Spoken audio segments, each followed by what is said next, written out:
duk ɗan dabo kafiri ne, duk ɗan dabo kafiri ne bisa nassin alƙur'ani bayyananne, ala nassil ƙur'ani sarih cewa duk ɗan dabo kafiri ne. in kana so ka gane koma baya cikin suratul baqara wattaba'u ma tatlu shayatinu ala mulki sulaymana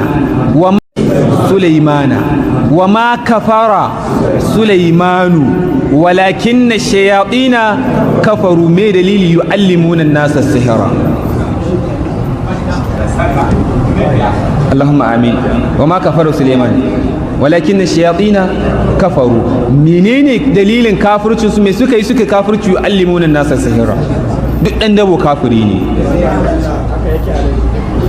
saboda ka in wayi hattara wajen boka, ai hattara game da zuwa wajen ai duk wanda ya je wajen boka to sallarsa ta shekara 40, wai kwana 40 ko sai ya kwana 40 ba a karban sallansa.